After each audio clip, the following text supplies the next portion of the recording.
नमस्कार, आप देख रहे हैं न्यूज 24। मैं हूं विपनेश माथुर। दिल्ली चुनाव में बीजेपी को बैठे बिठाए अरविंद केजरीवाल को घेरने का एक और मौका मिल गया है। अब तक बीजेपी केजरीवाल को चुनावी हिंदू कहकर निशाना साध रही थी। अब केजरीवाल ने खुद अपने रामायण ज्ञान से बीजेपी को बैठे बिठाए मुद्दा थमा दिया, ये कहकर कि रावण सोने का हिरण बनकर आया और माता सीता का हरण कर ले गया। केजरीवाल का ये वो कहना चाहते थे कि बीजेपी के उसी रेवड़ी रूपी मृग तृष्णा में वोटर ना फंसे, लेकिन खुद अपने सनातन ज्ञान पर फंस गए। बीजेपी केजरीवाल को अधर्मी बता रही है और धार्मिक भावनाएं आहत करने का आरोप भी बीजेपी की तरफ से लगाया जा रहा है। उधर इस बवाल पर अरविंद केजरीवाल ने बीजेपी को राक्षसी प्रवृत्ति की पार्टी बता दिया। आम आदमी पार्टी ये कह रही है कि पूरी भाजपा रावण के बचाव में कूद पड़ी है, जैसे ये खुद रावण के वंशज हों, और ऐसे में अब दिल्ली का चुनाव मुद्दों से भटका और रावण पर आकर अटक गया है।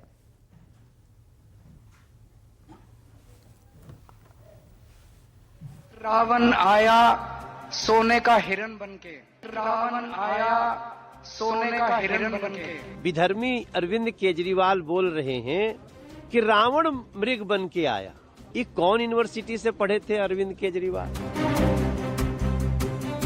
इनकी नानी इनको क्या सुनाती थी हमें नहीं पता, लेकिन ये कहते थे कि राम मंदिर नहीं बनना चाहिए। और जिस तरह से कल इन्होंने ये कहा है कि राक्षण सोने का हिरण बन के आया था, ये अभी तक शीश महल के उस गोल्ड प्लेटेड सोने से बाहर नहीं आया है।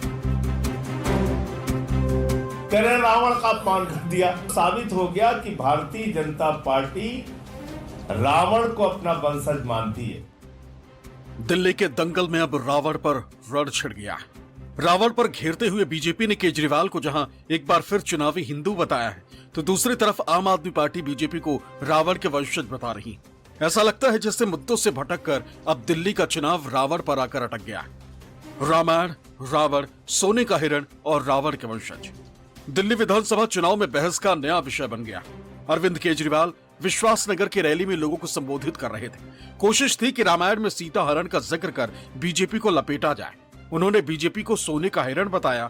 यहां तक तो ठीक था, लेकिन सीता हरण का किस्सा सुनाते हुए भटक गए और रावण को ही सोने का हिरण बता बैठे। रावण आया सोने का हिरण बनके, आया कि नहीं आया? सोने का हिरण बन के आया।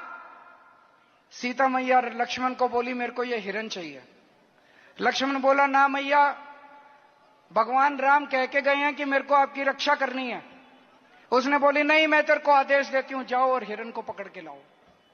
लक्ष्मण के पास चारा नहीं था, लक्ष्मण चला गया और वो रावण अपना वेश चेंज करके और सीता मैया का हरण करके ले गया। यह अरविंद केजरीवाल से थोड़ी चूक हो गई, क्योंकि माता सीता के पास हिरण के रूप में रावण नहीं बल्कि मारीच पहुंचा था। केजरीवाल की इस गलती को बीजेपी नेताओं ने तुरंत पकड़ लिया। अब रामायण पर केजरीवाल के अधूरे ज्ञान को लेकर निशाना साधा जा रहा है। बीजेपी नेताओं ने अरविंद केजरीवाल को एक बार फिर चुनावी हिंदू कहना शुरू कर दिया। तर्क ये दिया कि उन्हें रामायण का पूरा ज्ञान ही नहीं है। हमें ये पता है कि अरविंद केजरीवाल चुनाव में चुनावी हिंदू बनने की कोशिश करते हैं।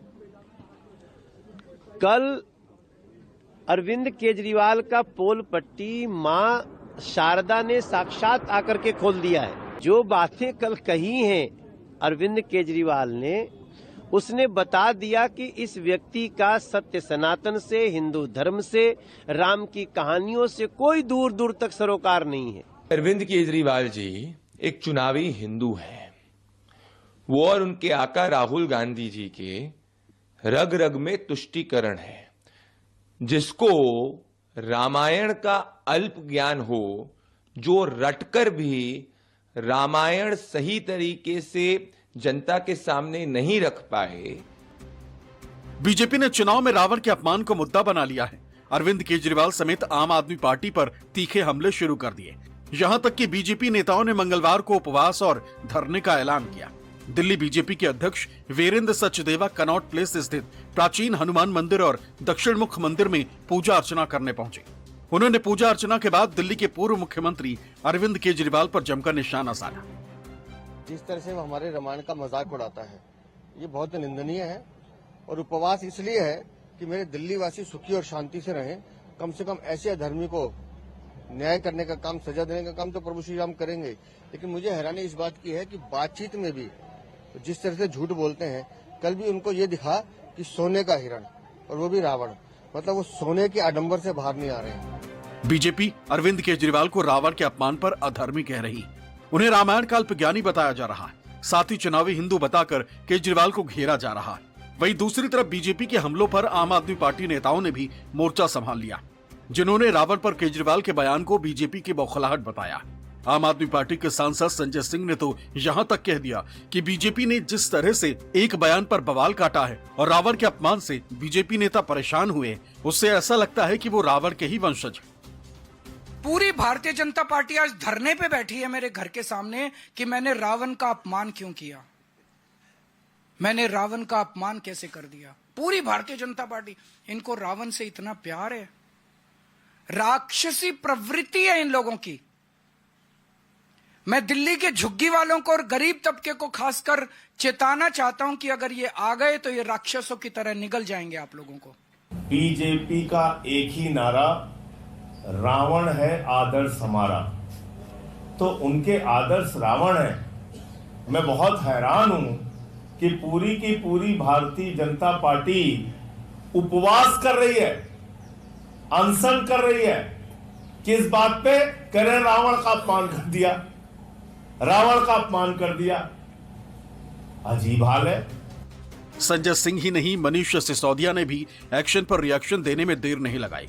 उन्होंने भी बीजेपी को रावण का वंशज कह डाला। मनीष सिसोदिया ने अपने ऑफिशियल एक्स अकाउंट से पोस्ट किया और लिखा, कल केजरीवाल जी ने एक जनसभा में रावण से जुड़ी एक टिप्पणी की और पूरी बीजेपी तुरंत रावण के बचाव में कूद पड़ी, जैसे वो खुद रावण के वंशज हो। इनकी राजनीति इतनी नीचे गिर चुकी है कि अब ये रावण जैसे प्रतीक का सहारा लेकर अपनी झूठी बयानबाजी को सही ठहराने में जुट गए। मैं दिल्ली की जनता से कहना चाहता हूं कि इनकी असली मंशा को पहचानें। ये चुनाव के बाद गरीबों, मजदूरों और झुग्गी वासियों के लिए रावण से भी बड़ा खतरा साबित होंगे। इनसे सतर्क रहना बहुत जरूरी है, क्योंकि इनका असली एजेंडा सिर्फ सत्ता हासिल करना है। ये झुग्गियां तोड़वाने और जनता की जमीनें कब्जाने की साजिश रच रहे हैं। इनके झूठे नाटकों से सावधान रहें और सही फैसला करें। अरविंद केजरीवाल बीते कुछ वक्त से बीजेपी के हिंदुत्व को कैप्चर करने की कोशिश कर रहे हैं। कभी हनुमान मंदिर जाकर तो कभी पुजारियों और ग्रंथियों को सम्मान राशि देने का ऐलान करके बीजेपी के वोट बैंक में सेंध लगाने की कोशिश कर रहे हैं। लेकिन केजरीवाल के रामायण वाले बयान को उनके लिए सेल्फ गोल माना जा रहा है। लेकिन इस बार रामायण पर केजरीवाल से हुई एक भूल को बीजेपी ने मुद्दा बना लिया और चुनाव में केजरीवाल की घेराबंदी शुरू कर दी है। Bureau report, news 24। वैसे अरविंद केजरीवाल और पूरी आम आदमी पार्टी कहती है कि मुद्दों पर चुनाव हो, आरोप लगाकर बयानबाजी कर मुद्दों से ध्यान भटकाने की कोशिश करते हैं उनके प्रतिद्वंदी। तो फिर अरविंद केजरीवाल का ऐसा बयान क्यों, और इस बयान के मायने दरअसल थे क्या, क्या कहना चाहते थे अरविंद केजरीवाल? देखिए, सोने के हिरण के बहाने उन्होंने बीजेपी पर निशाना साधा कि सोने का हिरण मन को भाएगा, लेकिन अगर उसके पीछे वोटर इसी तरीके से भागे, दिल्ली की जनता भागी, तो वही छल होगा जो सीता जी के साथ हुआ। तो दरअसल बीजेपी को सोने का हिरण बता रहे थे अरविंद केजरीवाल।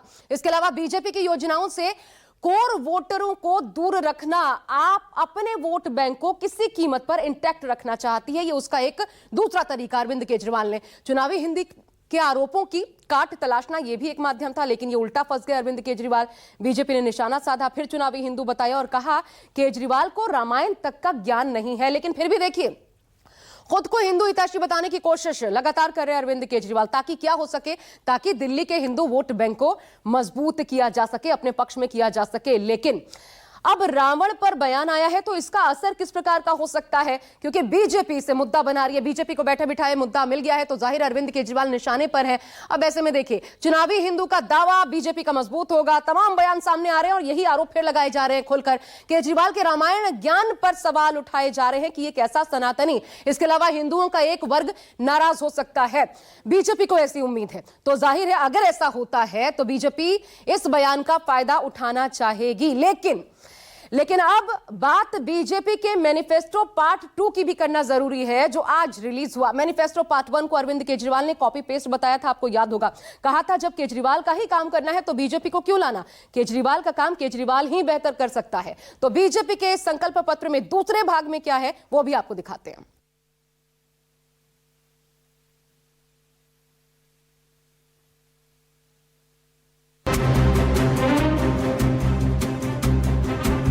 दिल्ली की भाजपा सरकार ऐसी होगी जो डोमेस्टिक वर्कर्स को मान्यता देगी, उनके लिए कल्याणकारी योजनाएं हम चलाएंगे। केजी से पीजी तक मुफ्त शिक्षा मिलेगी दिल्ली के जरूरतमंद छात्रों को सरकारी शैक्षिक संस्थानों में।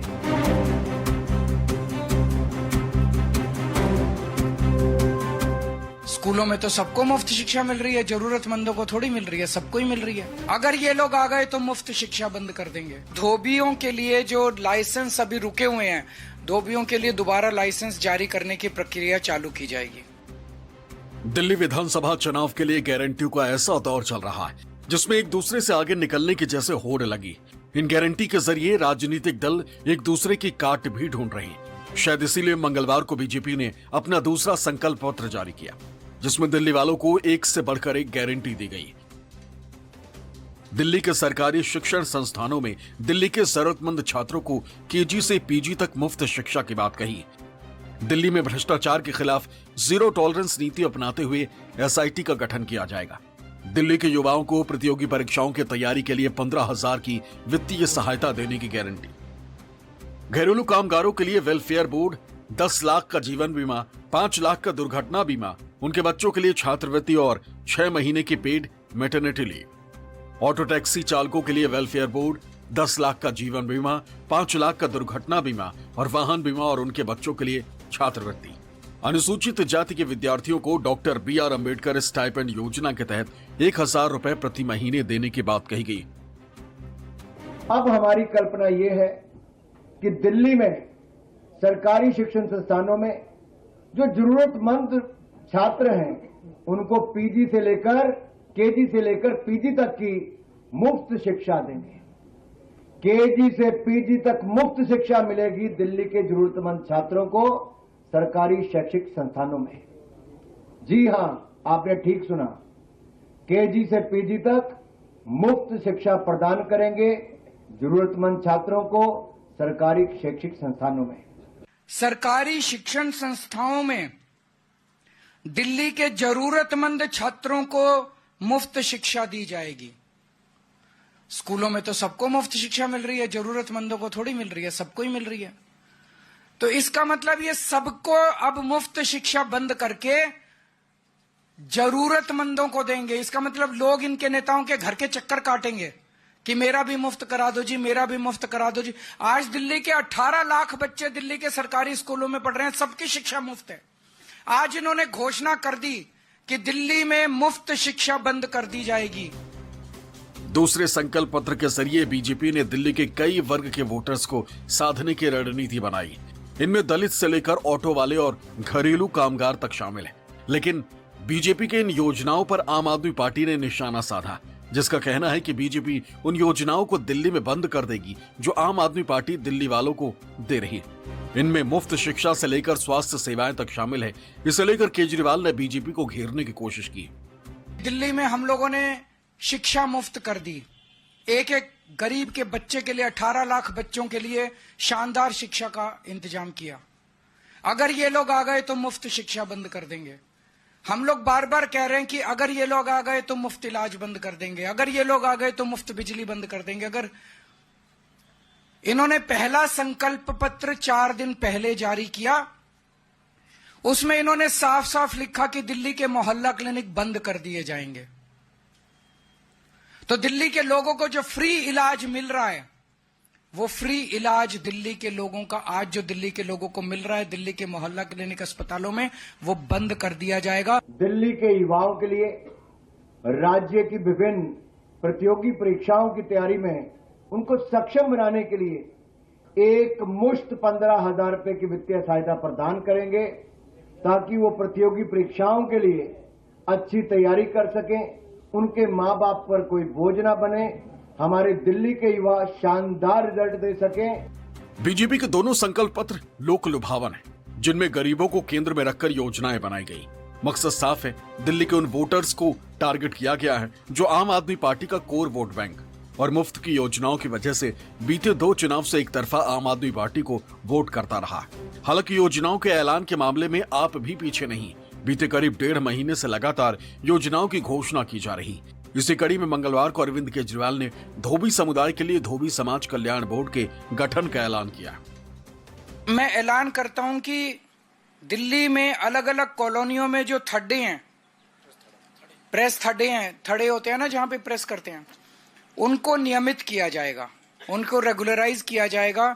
अभी वो रेगुलराइज कई जगह नहीं है, जिसकी वजह से प्रशासन की तरफ से, पुलिस की तरफ से उन लोगों को तरह तरह की प्रताड़ना की जाती है। तो दिल्ली में अलग अलग कॉलोनियों में जो थड़े चल रहे हैं उनको नियमित किया जाएगा। और धोबियों के लिए जो लाइसेंस अभी रुके हुए हैं, धोबियों के लिए दोबारा लाइसेंस जारी करने की प्रक्रिया चालू की जाएगी। दिल्ली के अंदर सभी धोबियों के लिए, धोबी समाज के लिए, उनके प्रोफेशन के लिए बिजली और पानी के रेट डोमेस्टिक किए जाएंगे, कमर्शियल रेट नहीं लगाए जाएंगे उनके ऊपर।